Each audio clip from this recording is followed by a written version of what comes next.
नमस्कार। आज हम हिमाचल प्रदेश से आए कुछ ताज़ा खबरों पर बात करने वाले हैं।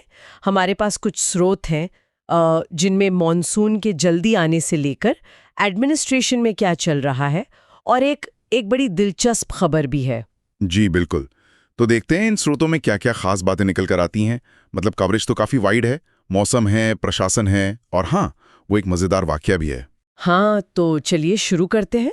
हिमाचल में इस बार मॉनसून सुनने में आया है वक्त से थोड़ा पहले आ गया है ना? बिल्कुल। सामान्य तारीख जो होती है, मतलब करीब 25 जून, उससे लगभग 5 दिन पहले ही, समझ लीजिए 20 जून के आसपास, दक्षिण पश्चिम मानसून ने दस्तक दे दी है। अच्छा, 5 दिन पहले? हाँ, और इसके साथ ही मतलब आने वाले हफ्ते में राज्य भर में भारी से बहुत भारी बारिश की उम्मीद है। मौसम विभाग इसको लेकर काफ़ी सीरियस है। तो जाहिर है मौसम विभाग भी काफी सतर्क होगा। कुछ अलर्ट वगैरह जारी हुए हैं? हाँ बिल्कुल, मौसम विभाग ने अलर्ट जारी किए हैं। जैसे 22, 23, 25 और 26 जून के लिए तो ऑरेंज अलर्ट है। ऑरेंज अलर्ट, इसका मतलब क्या हुआ? मतलब कितनी गंभीर स्थिति मानी जाती है ये? ऑरेंज अलर्ट का मतलब है कि भारी से बहुत भारी बारिश की संभावना है और लोगों को, प्रशासन को तैयार रहना चाहिए। मतलब कहीं आने जाने का प्लान है तो मौसम देखकर ही निकलें। कुछ जिलों के लिए येलो अलर्ट भी है, जो थोड़ी कम, लेकिन फिर भी सावधानी बरतने की जरूरत तो है ही। और क्या इसका असर दिखना शुरू हो गया है जमीन पर? मतलब इतनी बारिश की चेतावनी है तो? हाँ, असर तो बिल्कुल दिखने लगा है। तेज बारिश के कारण कई इलाकों में भूस्खलन, मतलब लैंडस्लाइड्स, वो शुरू हो गए हैं। एक खास खबर है धर्मशाला कांगड़ा राजमार्ग की। वहां लैंडस्लाइड की वजह से ट्रैफिक रोकना पड़ा, गाड़ियों को दूसरे रास्तों से डाइवर्ट करना पड़ रहा है। ये तो मॉनसून की शुरुआत में ही चुनौती खड़ी हो गई। अच्छा, और नदियों का क्या हाल है? पानी का स्तर बढ़ रहा होगा? जी, खासकर ब्यास नदी का जिक्र है स्रोतों में। कुल्लू और मंडी के पास उसका जलस्तर काफी बढ़ गया है। हाँ, ब्यास का तो हमेशा रहता है डर मानसून में। जी, तो अधिकारियों ने लोगों को सुरक्षा के लिए नदी किनारे से दूर रहने की सलाह दी है। ये दिखाता है कि जल्दी आए मानसून का असर तुरंत दिख रहा है। सही बात है। अच्छा, ये तो हुई मौसम और उससे जुड़ी परेशानियां। हाँ क्या प्रशासन में भी कोई हलचल है? एडमिनिस्ट्रेटिव लेवल पर कुछ बदलाव? हाँ, प्रशासनिक स्तर पर भी कुछ बदलाव हुए हैं। खबर है कि 8 आईएएस अधिकारियों को एडिशनल चार्ज, मतलब अतिरिक्त कार्यभार सौंपा गया है। 8 अधिकारियों को? कोई खास नाम जिसका जिक्र हो? हाँ, एक अहम नियुक्ति है डॉक्टर अभिषेक जैन की। उन्हें मुख्यमंत्री का सचिव बनाया गया है।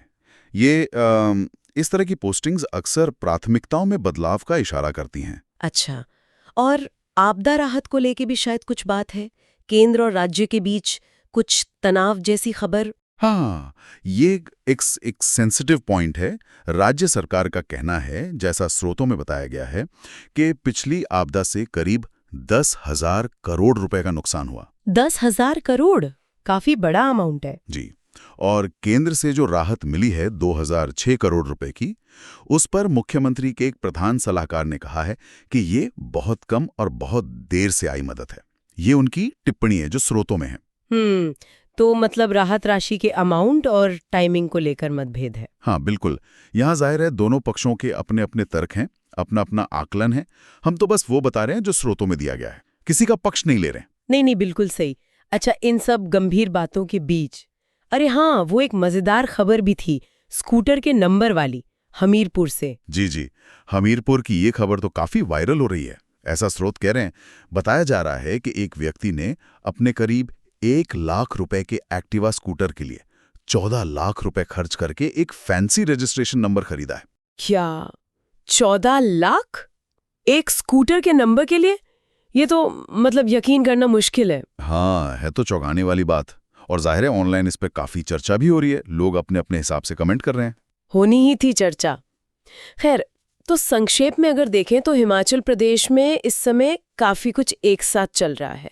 मानसून जल्दी आ गया है, लैंडस्लाइड हो रहे हैं, नदियां उफान पर हैं। हाँ, और दूसरी तरफ एडमिनिस्ट्रेटिव फेरबदल हैं। केंद्र राज्य के बीच आपदा राहत पर अलग अलग विचार हैं। और साथ में ये वीआईपी नंबर वाली अनोखी कहानी भी। बिल्कुल, ये सब मिलकर एक पूरी तस्वीर बनाते हैं कि प्रदेश में क्या कुछ घट रहा है। और ये सब देखते हुए मेरे मन में एक सवाल आता है जिस पर शायद हमें आगे सोचना चाहिए।